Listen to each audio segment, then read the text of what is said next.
For 30 years, the name Tekken has been synonymous with one man, Katsuhiro Harada. Shut up! Shut up! He's been the face, the mind, and the soul of the franchise.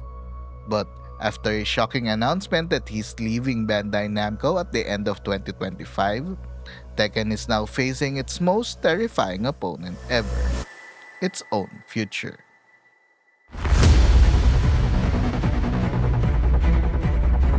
We've seen this play out before. When a legendary creator leaves their fighting game, it can ignite a golden age of innovation or it can trigger a complete and total collapse. The history of fighting game is filled with the legacies of series that lost their identity when their visionary leader walked away, but it's also full of incredible comeback stories where a franchise rises from the ashes, sometimes even stronger. Don't ask me for So what really happens when a god of the genre quits? To find out, we're going to dissect the shocking decline and the incredible revival of two of Tekken's biggest rivals, Street Fighter and DOA. Because their stories reveal the two potential futures waiting for Tekken, and the fate of the King of Iron Fist tournament is hanging in the balance. To understand the sheer panic in the community, you have to get that Katsuhiro Harada isn't just some producer. For millions of fans, he is Tekken. Shut up and sit the head down! This is a guy who started out in the arcades, literally hauling cabinets into venues and begging people just to try his new game. For 3 decades, he's been the iconic shades-wearing ambassador for the entire series. From voicing characters like Martial Law and Yoshimitsu in the early days, to becoming the executive producer for the entire franchise. Harada's DNA is in every single Electric Wind Godfist and every last drop of Mishima family drama. He became the essential bridge between the dev team and the FGC, showing up at huge tournaments like EVO and the Tekken World Tour, constantly engaging with the community even when they were giving him hell online. Get out! He wasn't just a developer, he was the series' biggest fan and its most important guardian. Harada himself said he timed his exit to line up with the Tekken's 30th anniversary, viewing it as the perfect moment to close this chapter. This is why his departure feels less like an employee leaving and more like a king vacating his throne. And the question on every Tekken fan's mind is simple. What now?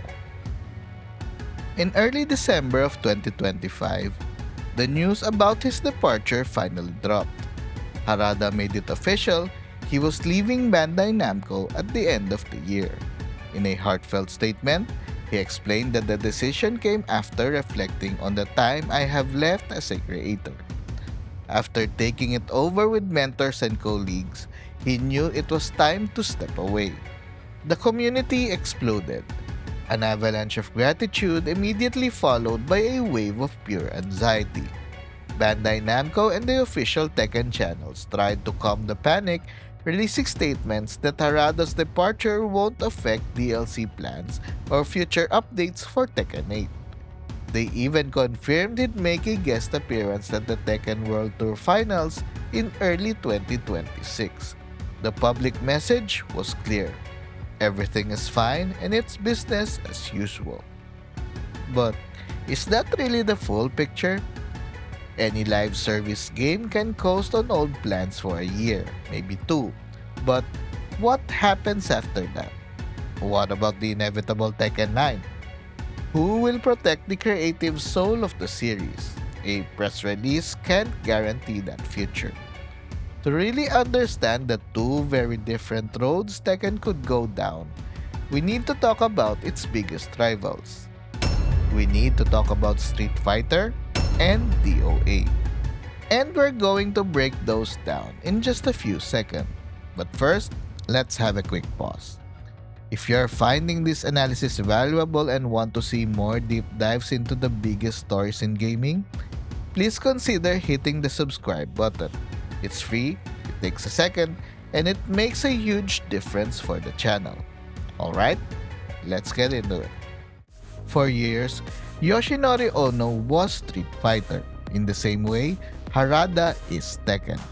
As the franchise's energetic and often goofy executive producer, he was celebrated as the hero who resurrected the series with Street Fighter 4, a game Capcom itself was reportedly too scared to make. He was the face of the brand, always front and center with the community. He's the man that will make you... But under his leadership, we also got one of the biggest train wrecks in fighting game history, the disastrous launch of Street Fighter V in 2016. It was a complete mess, released with virtually no single-player content, a broken online mode, and awful server issues that shattered the community's trust. Then, in 2020, Ono announced he was leaving Capcom. The rumor mill went wild with insiders claiming his original vision for Street Fighter VI, supposedly built around with a team-based mechanic, was rejected by the higher-ups, which led to him being sidelined and, well, ultimately, his exit. For a moment, it looked like the franchise was done for. But then, something incredible happened. With Ono gone, Capcom handed the keys to a new generation of leaders, and this new team didn't just keep the lights on. They immediately started fixing the very things that had been infuriating players for years. The final seasons of Street Fighter V saw massive improvements, and all of that hard work culminated in Street Fighter VI, which was a colossal runaway success from day one, packed with features and polished to a mirror shine, built around everything the community had been demanding. The takeaway here was very clear. Losing a figurehead doesn't have to mean the end of a franchise. For Street Fighter, it created an opportunity. Because Capcom had a strong foundation and a talented team ready to step up, they were able to pivot, fix their past mistakes, and launch a game that not only saved the series, but propelled it into a new golden age. It proved that a franchise can be bigger than one person as long as that foundation is rock solid. If Street Fighter is the blueprint for how to survive a seismic shift, DOA is the ultimate cautionary tale. For years, DOA was defined by one man, the loud, brilliant, and unpredictable creator Tomonobu Itagaki. Always rocking his signature sunglasses, Itagaki was a rockstar developer who poured his rebellious personality into the series. He was the architect of the iconic counter-hold system and interactive stages that made DOA so unique. The series became a massive seller and is even credited with saving Tecmo from financial trouble.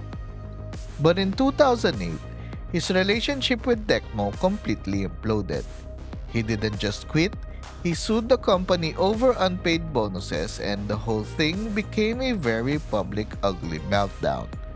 After he was gone, the DOA series was like a ship without a captain. DOA 5 was released and performed decently, but you could already feel the series was starting to lose its identity.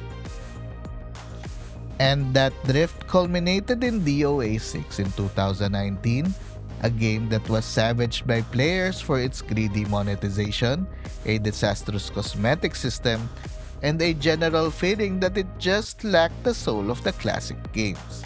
It failed to bring the franchise back to its former glory, and since then, the mainline series has been on ice. Team Ninja makes vague comments about a DOA 7 now and then, but for now, the franchise is a shell of its former self, a memory in the genre it helped build. The lesson from DOA is brutal but simple. When a single creator is the entire identity of a franchise and there's no succession plan, their exit can create a black hole that the series might never escape. Without Itagaki's singular vision, DOA lost its way, alienated its fans, and faded into obscurity. So, where does this leave Tekken? At a crossroads with two very clear paths ahead.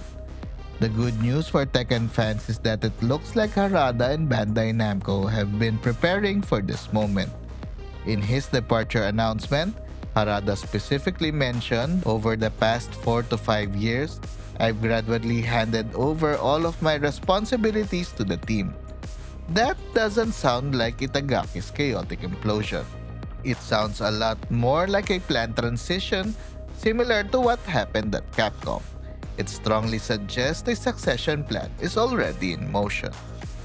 In the short term, the next year or two should be stable. The DLC and patch schedule for Tekken 8 is already mapped out and the Tekken World Tour will continue. The real test comes later, when development begins on whatever is next.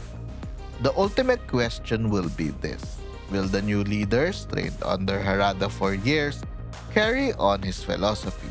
Or will they feel pressured to make their own mark, potentially changing the core DNA that fans fell in love with? We see this kind of creator anxiety all the time.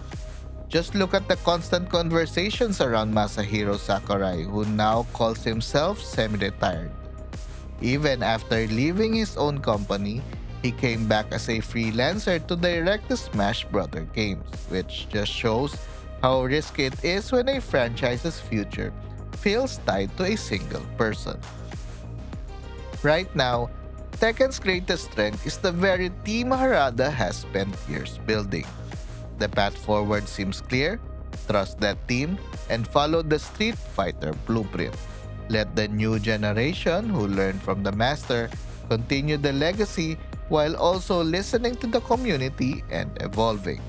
Avoid the DOA trap, where a sudden power vacuum leads to a slow, silent decline. The path to survival has been laid out, but I want to know what you think.